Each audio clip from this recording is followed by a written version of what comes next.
Bonjour tout le monde. On va voir aujourd'hui les troubles de la conduction cardiaque. On va commencer par un petit rappel anatomique. Le tissu conductif, qui est un tissu spécifique intrapariétal, donne naissance aux impulsions électriques, puis les conduit à grande vitesse vers les cellules myocardiques, engendrant ainsi les contractions cardiaques. Le tissu conductif est constitué du nœud sinusal, ou bien du nœud de Kate et Flack, qui est situé dans la paroi de l'oreillette droite, près de l'abouchement de la veine cave supérieure, et de fibres assez mal définies à l'intérieur des oreillettes. Du nœud auriculo-ventriculaire, ou bien le nœud d'Ashok-Tawara, situé au niveau de la jonction de l'oreillette droite avec le ventricule droit, et du tronc du faisceau de His, qui se divise en deux branches, la branche droite et la branche gauche, puis se distribue grâce au réseau de Purkinje jusqu'au contact des cellules myocardiques. La conduction cardiaque commence au niveau du nœud sinusal. L'impulsion électrique est générée à ce niveau-là, engendrant la contraction des deux oreillettes exprimée à l'électrocardiogramme sous forme d'une onde P qui est une onde positive. Ensuite, l'influx passe à travers le nœud auriculo-ventriculaire, puis le faisceau de His sous forme d'un espace PR à l'électrocardiogramme. Cette impulsion va se diviser vers les deux branches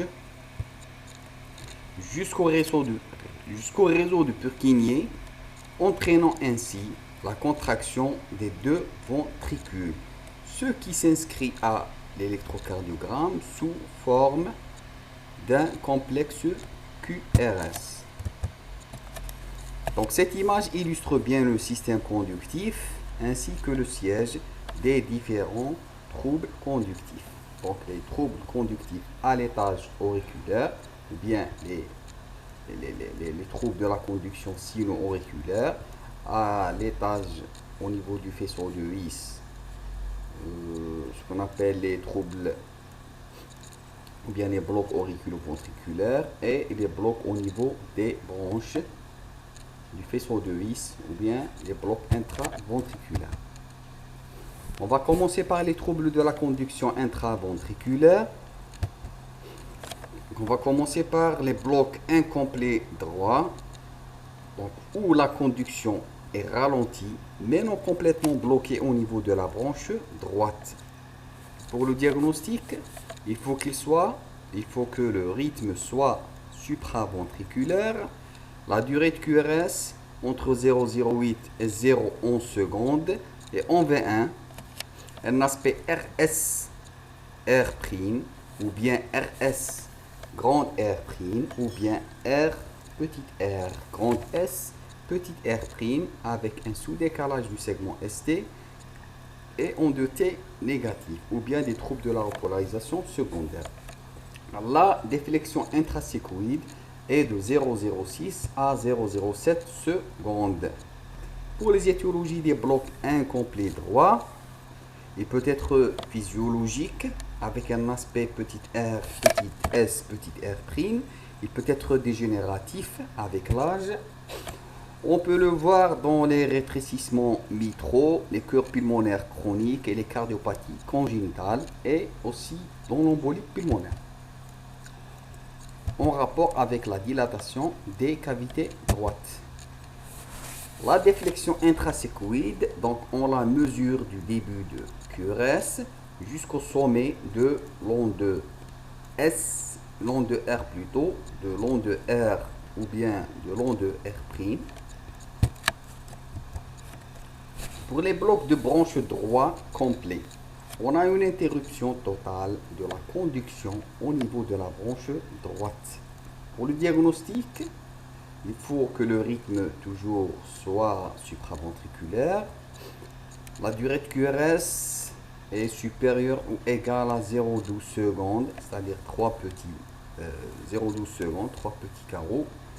En V1, V2 et V3, on a un aspect RS R', ou bien R grand S R', ou bien RR', ici c'est RR', ou bien RS, R', S', R2', avec un sous-décalage du segment ST et en 2T négatif. La déflexion intrasécoïde est supérieure à 0,08 secondes, c'est-à-dire 2 petits carreaux. Pour les étiologies, c'est les mêmes étiologies que le bloc incomplet droit. Pour le bloc incomplet gauche, on a une conduction qui est ralentie mais non complètement bloquée au niveau de la branche gauche. Pour le diagnostic, on a un rythme qui est supraventriculaire. La durée de QRS est de 0,08 à 0,11 secondes. Et en V5, c'est-à-dire dans les dérivations gauche, V5, V6, D1 et AVL, on a une onde de R qui est crochetée, ou bien un aspect RR', avec des troubles de la repolarisation secondaire à type de sous-décalage du segment ST et onde T négative. La déflexion intrasécoïde, donc elle est de 0,06 à 0,07 secondes. Pour les étiologies, donc il peut être dégénératif avec l'âge. On peut le retrouver dans le rétrécissement aortique, l'hypertension artérielle et surtout les cardiomyopathies, surtout ischémiques, dilatées et hypertrophiques. Exceptionnellement, on le trouve sur cœur sain ou sur cardiopathie congénitale. Donc pour le bloc de branche gauche complet, on a une interruption totale de la conduction au niveau de la branche gauche. Pour le diagnostic, on a un rythme supraventriculaire et la durée de QRS est supérieure ou égale à 0,12 secondes. Et en V5, V6, D1, AVL, c'est-à-dire les dérivations gauche, on a une onde de R crochetée avec un aspect RR', et un sous-décalage du segment ST et onde T négative en regard. Et on a l'absence d'onde Q en V5, V6. Pour les étiologies, c'est pratiquement les mêmes étiologies que le bloc incomplet gauche. Donc, sur cet électro, on voit qu'il y a un crochetage de l'onde R au niveau de la dérivation gauche qui est V6, V5, V6.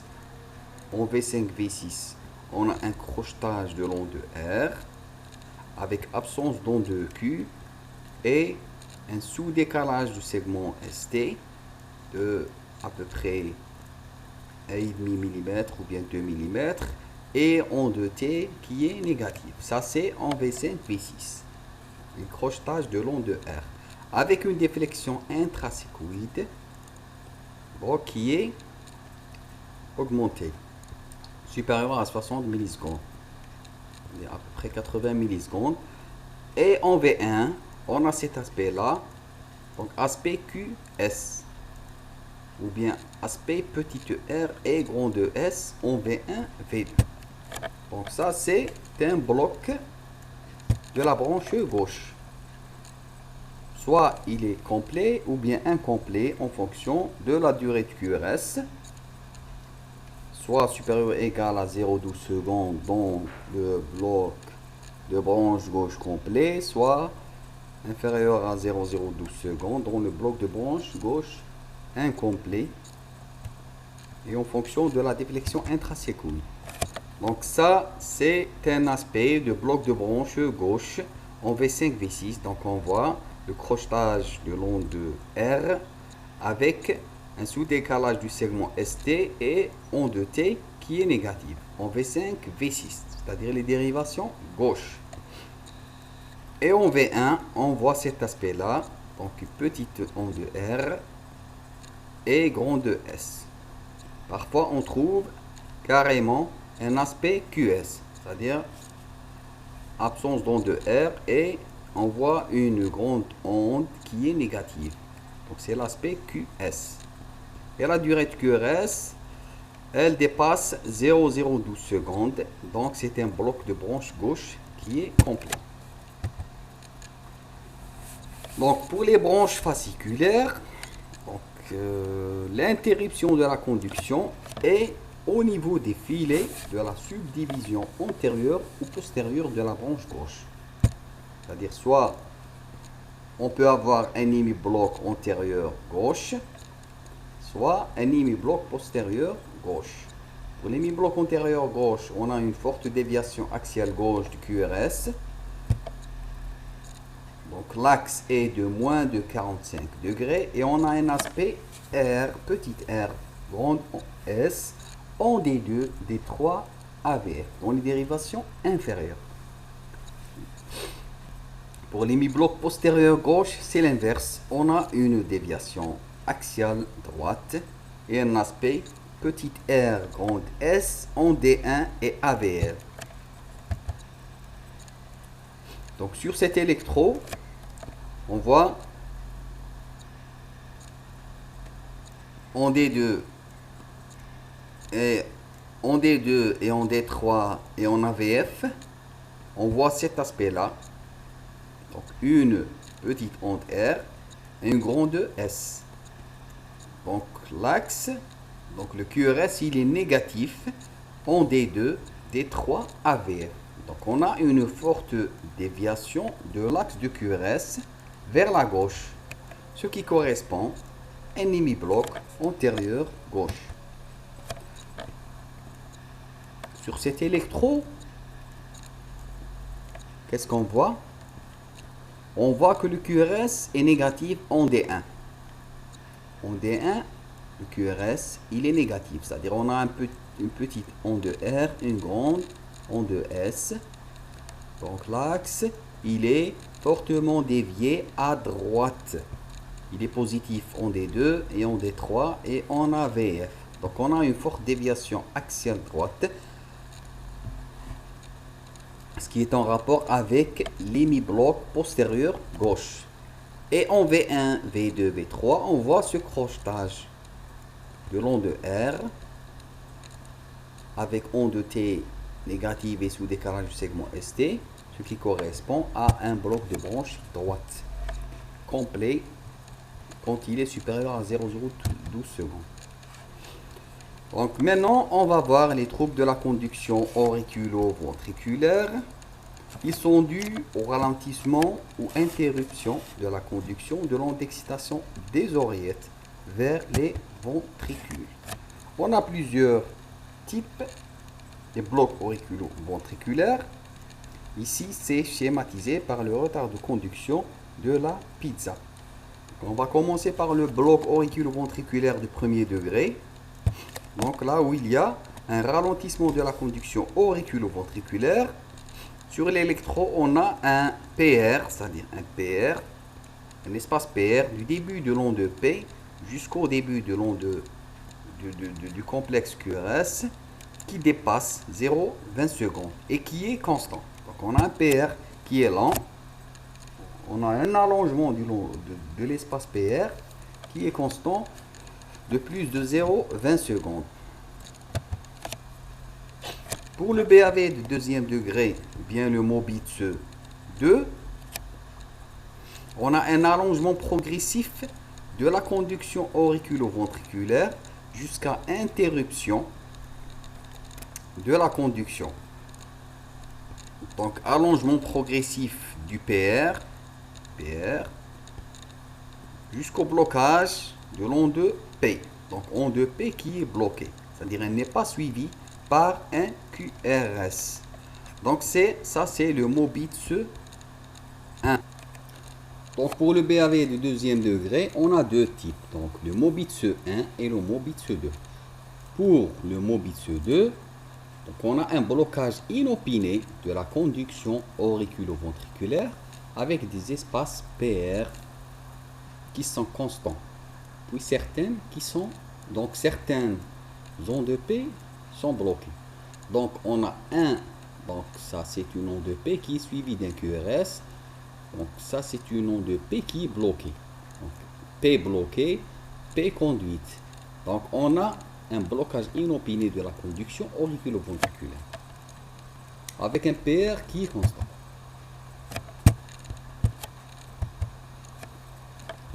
Donc on va voir maintenant le BAV de troisième degré, ou bien le bloc auriculoventriculaire complet, où on a un blocage permanent de la conduction auriculoventriculaire et on a une dissociation auriculoventriculaire avec un rythme d'échappement.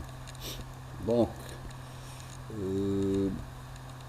ça c'est un QRS, ça c'est un QRS. Donc ça c'est un rythme d'échappement ventriculaire. Pour les ondes de P, donc PP, donc l'espace PP est constant et l'espace RR est constant. Et on a une dissociation auriculo-ventriculaire. Donc l'onde de P, elle n'est pas suivie d'un QRS et le QRS, il n'est pas précédé d'une onde de P. Donc c'est le rythme d'échappement qui va prendre le relais quand on a un blocage complet de la conduction de l'étage auriculaire vers l'étage ventriculaire.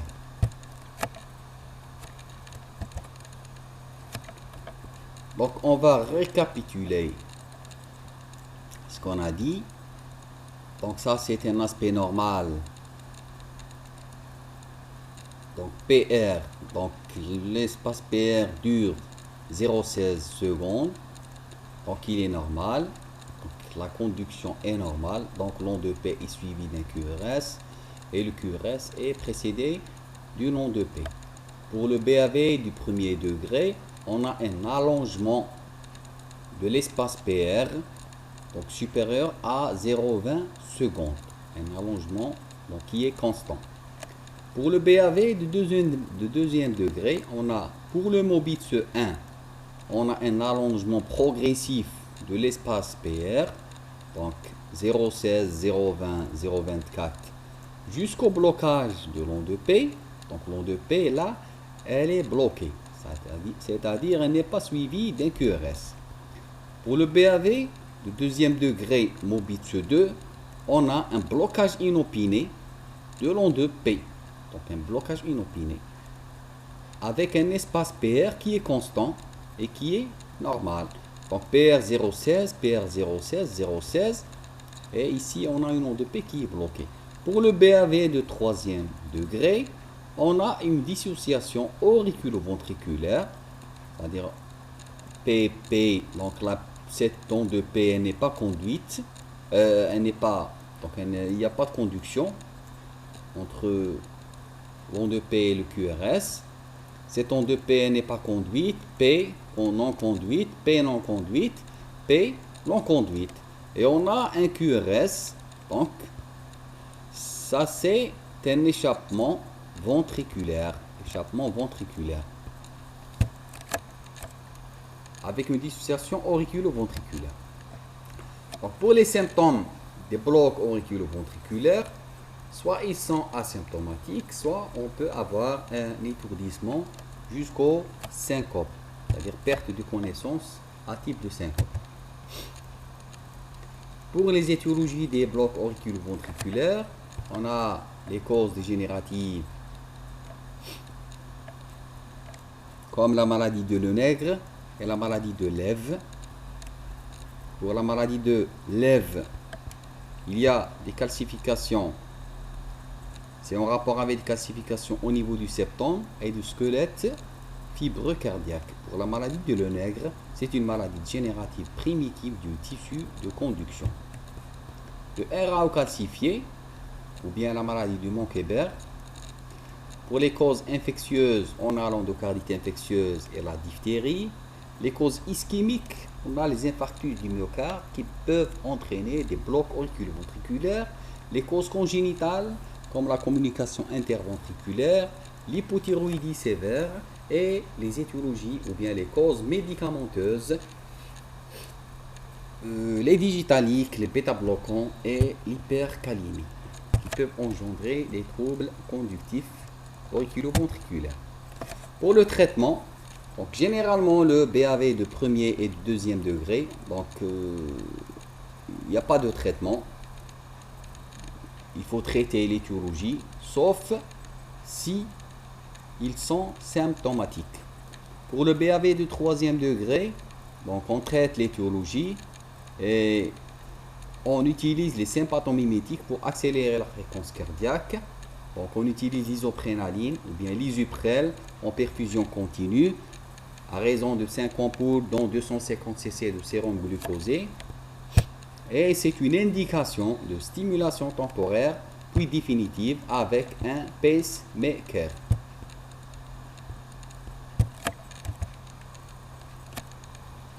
Donc on a terminé avec les troubles de la conduction auriculo-ventriculaire.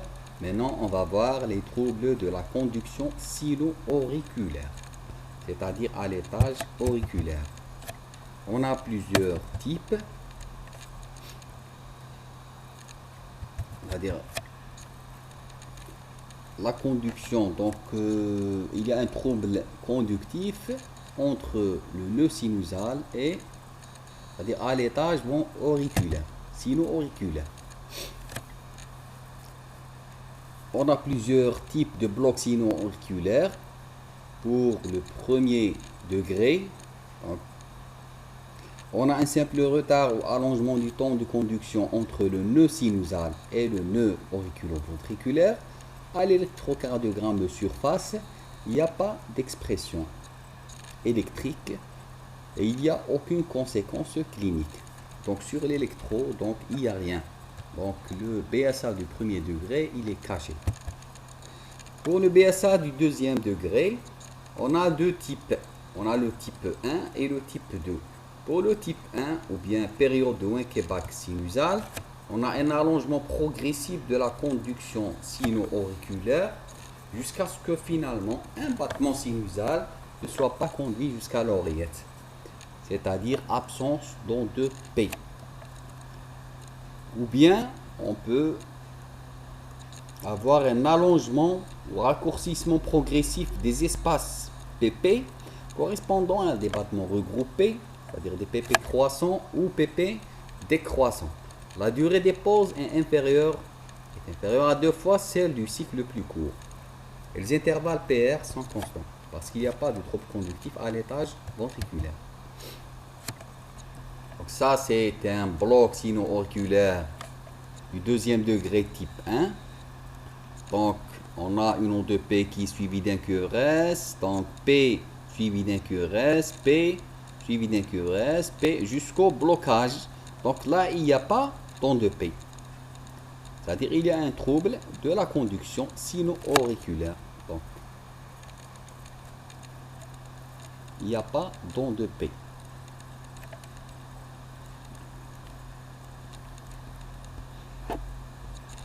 Donc on a un rythme sinusal avec incrément progressif des intervalles PP jusqu'à une absence d'onde de P, puis à nouveau les intervalles PP s'allongent.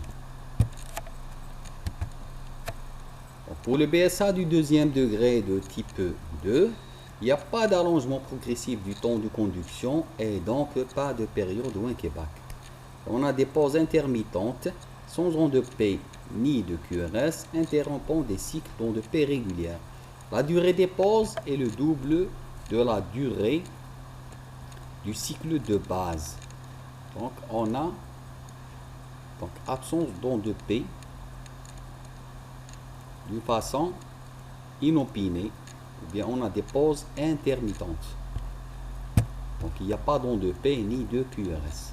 Donc ça c'est un BSA de deuxième degré, de type 2. Donc sur cet électro, donc on a un BSA de deuxième degré de type 2. Donc P, QRS, P, QRS, onde de P, donc disparition de l'onde de P. Donc c'est un BSA, donc deuxième degré. P, QRS, disparition de l'onde de P, P, QRS, disparition de l'onde de P. Donc on a des ondes de P manquantes une fois sur deux. Donc c'est un BSA de deuxième degré de type 2, type 2. Donc sur cet électro, on a un BSA 2 pour 1. Donc complexe QRS, PQRS, PQRS, PQRS, PQRS, absence d'onde de P et absence de QRS. Puis PQRS, absence de PQRS. Donc l'onde de P est absente. Donc une fois sur 2. Donc c'est un BSA 2 pour 1. 2 pour 1. Sur cet électro, on a l'absence d'onde de P à ce niveau-là et à ce niveau-là. C'est-à-dire P, QRS, on a 4 complexes QRS précédés par une onde de P qui sont normaux, puis disparition de l'onde de P au 5e complexe. Et à ce niveau-là, donc 3 complexes et l'onde de P au niveau du 4e complexe est absente. Donc c'est un BSA du 2e degré variable, 5 pour 4, puis 4 pour 3. Pour le BSA du 3e degré, la transmission de l'influx sinusal est complètement bloquée de façon permanente. La persistance des décharges régulières du nœud sinusal ne donne lieu à aucune onde de P. Ceci ne peut être cliniquement différencié de l'arrêt sinusal, qui est l'arrêt total de formation d'un influx dans le nœud sinusal. Donc, on a un rythme d'échappement jonctionnel. Donc, plus rarement, il est ventriculaire. Donc, ce qui va prendre la commande, c'est le rythme d'échappement. Échappement jonctionnel. Donc, sur cet électro, qu'est-ce qu'on voit? On voit l'absence d'onde de P. Il n'y a pas d'onde de P. Il n'y a pas d'onde de P. Par exemple, en D2, il n'y a pas d'onde de P. Le complexe QRS n'est pas précédé d'une onde de P, ni suivi d'une onde de P. Ça, c'est une onde U. Et l'onde T, elle est plate. On a un petit sous-décalage du segment ST avec une petite cupule. Donc ça, c'est un BSA, bloc sino-auriculaire de 3e degré, avec disparition de l'onde de P et un échappement, donc la présence d'un échappement jonctionnel. Donc ça, c'est un échappement jonctionnel qui va prendre le relais.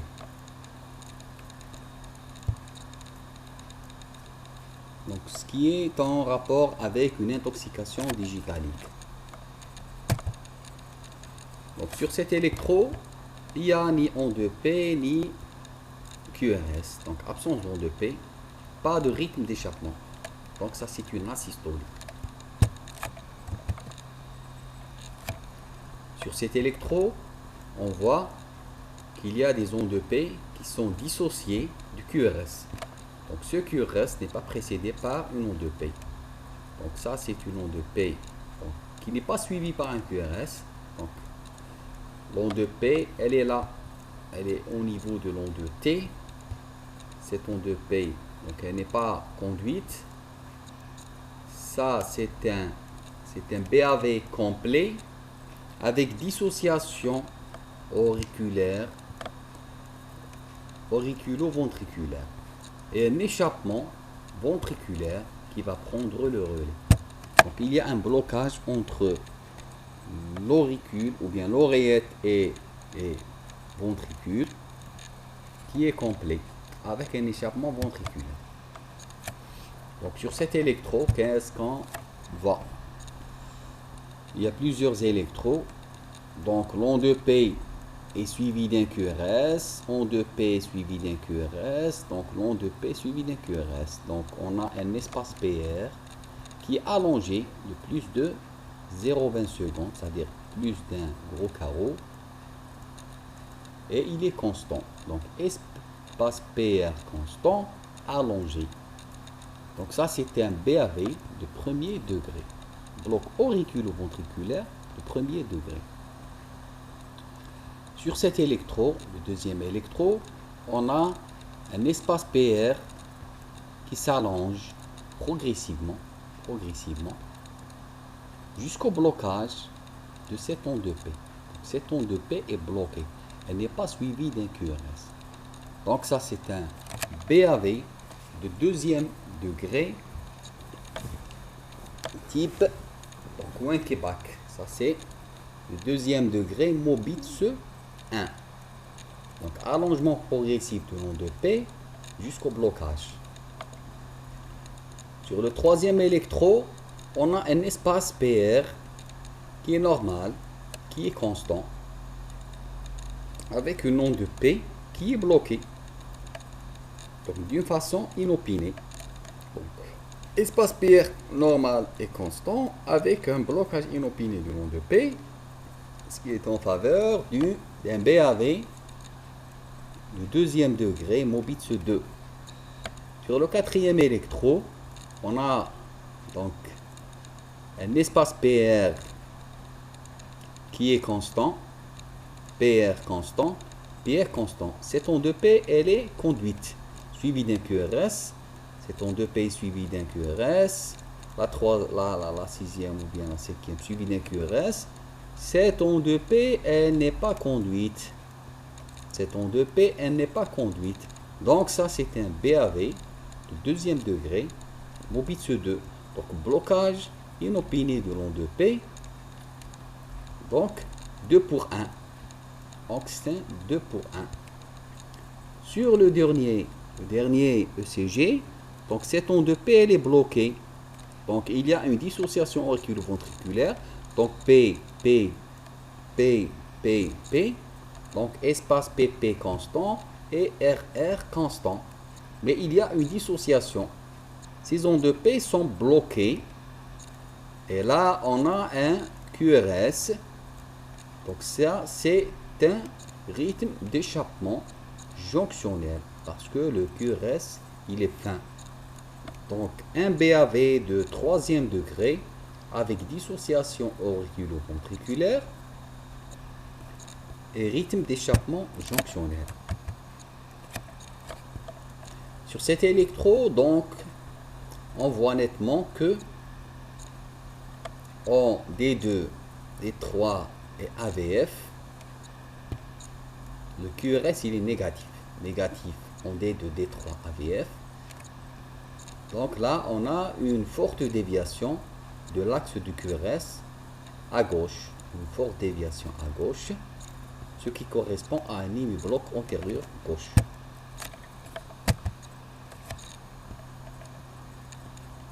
Sur cet électrode, on a des ondes de P. Onde de P. Ça, c'est une onde de P non suivie d'un QRS. Donc, des ondes de P qui sont bloquées. Donc, P bloqué. Cette onde de P, elle est bloquée. Donc, parce qu'il n'y a pas d'espace PR.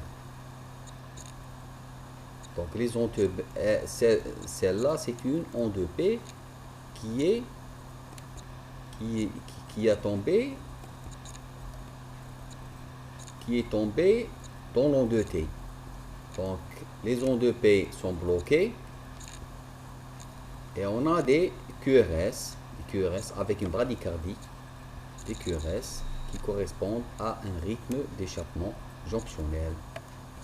Donc ça, c'est un bloc auriculo-ventriculaire troisième degré avec un échappement jonctionnel.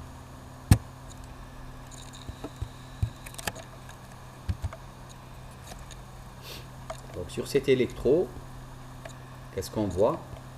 On voit qu'il y a un crochetage le long de R en V1, V2, donc dans les dérivations droites, avec des troubles de la repolarisation à type de sous-décalage du segment ST et onde T négative, en V1, V2.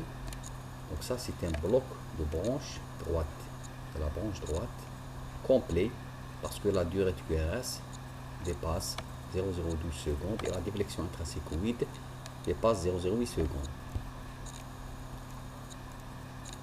En D2, D3, AVF, qu'est-ce qu'on voit? Donc le QRS, il est négatif. En D2, D3, AVF, avec un aspect R, petit r, grand 2S. Ça, c'est un mini-bloc antérieur gauche. Et on voit qu'il y a, je pense qu'il y a un allongement du PR qui dépasse 0,12 secondes, ce qui est en faveur d'un bloc auriculo-ventriculaire du premier degré. Donc on a un BAV de premier degré et un bloc de branche droit complet avec un mini-bloc antérieur gauche. et je vous remercie.